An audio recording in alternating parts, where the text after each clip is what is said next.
ఆరోగ్యశ్రీ సేవలు ఇప్పుడు అసలు ఆసుపత్రుల్లో అందుతున్నాయా? అందుతున్నాయి. అందరికీ అందుతున్నాయా? ఏమో తెలీదు. అదే సందర్భంలో ఆసుపత్రికి డబ్బులు అందుతున్నాయా? అందుతున్నాయి.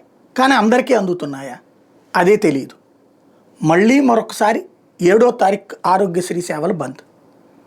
జగన్ టైంలో ఏడాదిన్నర ముందు నుంచి ప్రారంభమైన సమస్య. ఆరోగ్యశ్రీ బిల్లులు లేవు, బిల్లులు లేవు అన్నట్టు.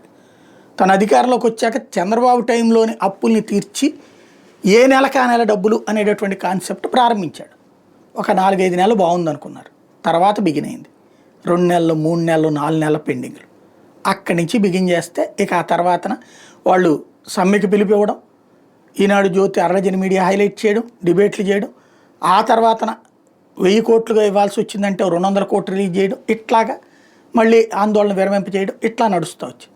ఇప్పుడు సేమ్ మళ్ళీ అది తప్పుబట్టినటువంటి ఈ ప్రభుత్వం అధికారంలోకి వచ్చాక బిల్లులు అట్లాగే ఉంది, పెండింగులు అట్లాగే ఉన్నాయి. వీళ్ళ హయాంలో ఇప్పుడు వస్తున్నటువంటి పేషెంట్లకి వైద్యం చెయ్యాలా లేదా అన్నదో సందేహం, చేస్తే డబ్బులు వస్తాయా లేదా అన్నటువంటి, ప్లస్ వీళ్ళు ఆపరేషన్ చేయడానికి వాటికి అయ్యేటటువంటి ఖర్చు, ఆ మెడిసిన్స్ తీసుకోవాలా, ఫుడ్కి డబ్బులు ఇవ్వాలా, అట్లాగే ఇతర డయాగ్నోసిస్కి డబ్బులు ఇవ్వాలి, అవన్నీ హాస్పిటల్లో ఇవ్వాలి. లేకపోతే వాళ్ళు ఒప్పుకోరు. వాళ్ళు వీళ్ళకి నోటీసులు ఇస్తున్నారు, వీళ్ళు వీళ్ళకి నోటీసులు ఇస్తున్నారు. ప్రస్తుతం ఆరోగ్యశ్రీ సవ్యంగా ఉందా, ఇది అసలు ఎవరన్నా ఆలోచిస్తున్నారు అంటే ప్రజల జీవితాలతో ముడిపడినటువంటి మీడియా ఆ ప్రజల నుంచి దూరం అయిపోయిన తర్వాతన వాస్తవాలేంటో గ్రౌండ్ లెవెల్లో వెరిఫై చేసే పరిస్థితి అయితే లేదు.